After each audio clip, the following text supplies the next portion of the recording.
લક્ષ્ય ન્યૂઝ, એક નજર, એક લક્ષ્ય. સુરેન્દ્રનગર મહાનગરપાલિકા દ્વારા ખાતમુહૂર્ત કાર્યક્રમ યોજાયો. નાયબ મુખ્ય દંડક જગદીશભાઈ મકવાણાની અધ્યક્ષતામાં સુરેન્દ્રનગરના 78મા સ્થાપના દિવસ નિમિત્તે ખાતમુહૂર્ત કાર્યક્રમ યોજાયો. સુરેન્દ્રનગરના 78મા સ્થાપના દિવસની ઉજવણી નિમિત્તે ટાગોર બાગ, નવીનીકરણ અને સ્પોર્ટ્સ કોમ્પ્લેક્સના ખાતમુહૂર્ત સહિતના કાર્યક્રમો યોજાયો હતો. સુરેન્દ્રનગર સ્થાપના દિવસની ઉજવણીના ભાગરૂપે આયોજિત આ કાર્યક્રમમાં નાયબ મુખ્ય દંડક જગદીશભાઈ મકવાણાના વરદ હસ્તે ટાગોર બાગ નવીનીકરણ કરવામાં આવશે અને સ્પોર્ટ્સ કોમ્પ્લેક્સનું ખાતમુહૂર્ત કરવામાં આવ્યું હતું, જેમાં આગામી દિવસોમાં શહેરના લોકોને સારી સુવિધાઓ મળી રહે તે માટે 1 કરોડના ખર્ચે ટાગોર બાગ, જે સુરેન્દ્રનગર શહેરની શાન છે, તે નવું બનાવવામાં આવશે અને સારી સગવડ અને સુવિધાઓ લોકોને મળે તે માટે કરવામાં આવશે. શહેરના મેળાના મેદાનની અંદર એક મલ્ટી સ્પોર્ટ્સ કોમ્પ્લેક્સ બનાવવામાં આવશે, જેનું પણ આજે ભૂમિપૂજન કરવામાં આવ્યું હતું. અંદાજિત 5 કરોડ 36 લાખના ખર્ચે આ સ્પોર્ટ્સ સંકુલ બનાવવામાં આવશે, જેના થકી શહેરના યુવા રમતવીરો પોતાનું કૌશલ્ય આગળ લાવી શકે અને પોતે ખેલાડી આગળ વધીને પોતે રાજ્ય કક્ષાએ તેમજ નેશનલ કક્ષાએ રમત રમવા જઈ શકે. તેના માટે તેને મદદરૂપ થશે, જે આગામી દિવસોમાં આ કોમ્પ્લેક્સ બનશે તથા સુરેન્દ્રનગરને હરિયાળું શહેર બનાવવા સદભાવના ટ્રસ્ટના સહયોગથી શહેરના વિવિધ વિસ્તારોમાં ટ્રી પ્લાન્ટેશનની શરૂઆત અને મહાનગરપાલિકા વિસ્તારમાં રોપા વિતરણ માટેના વૃક્ષ રથને લીલી ઝંડી આપી પ્રસ્થાન કરવામાં આવ્યું હતું.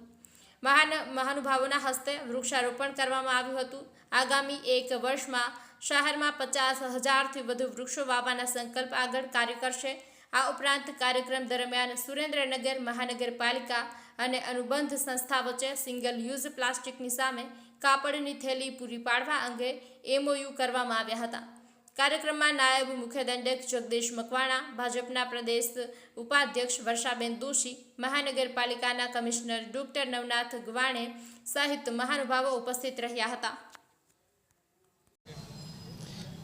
આજે સુરેન્દ્રનગર મહાનગરપાલિકા દ્વારા આ સુરેન્દ્રનગર શહેરના 78મા સ્થાપના દિવસની ભવ્ય રીતે ઉજવણી આ સુરેન્દ્રનગર શહેરનો આનબાન શાન સમો જે ટાગોર બાગ છે એ બાગ ખાતે કરવામાં આવી. સાથે સાથે વિકાસના જે વિવિધ પ્રકલ્પો છે તેનું પણ ખાતમુહૂર્ત આજે કરવામાં આવ્યું છે.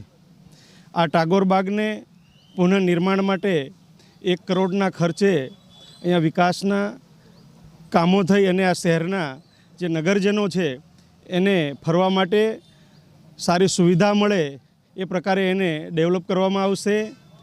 સાથે સાથે જે સુરેન્દ્રનગર મેળાનું મેદાન જે હતું ત્યાં multi sports complex with indoor sports complex એનું પણ ભૂમિપૂજન કરવામાં આવ્યું છે, જે 5 કરોડ 36 લાખના ખર્ચે તૈયાર થશે.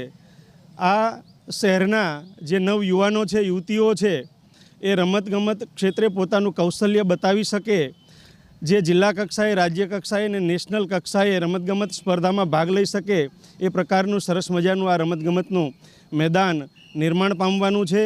અને આજે મહાનગરપાલિકા દ્વારા આ શહેરની અંદર 50,000 વૃક્ષો વાવવાના સંકલ્પ સાથે સદભાવના જે રાજકોટની સંસ્થા છે એની સાથે MOU કરી અને 5,000 વૃક્ષ ટ્રી ગાર્ડ સાથે વાવવામાં આવશે. 4 અર્બન ફોરેસ્ટ બનાવવામાં આવશે અને શહેરના જે મુખ્ય રસ્તાઓ છે, કોમન પ્લોટ છે કે જે સરકારી જગ્યા હોય કે પ્રાઇવેટ માલિકીની જગ્યા હોય ત્યાં વૃક્ષારોપણ કરવામાં આવશે.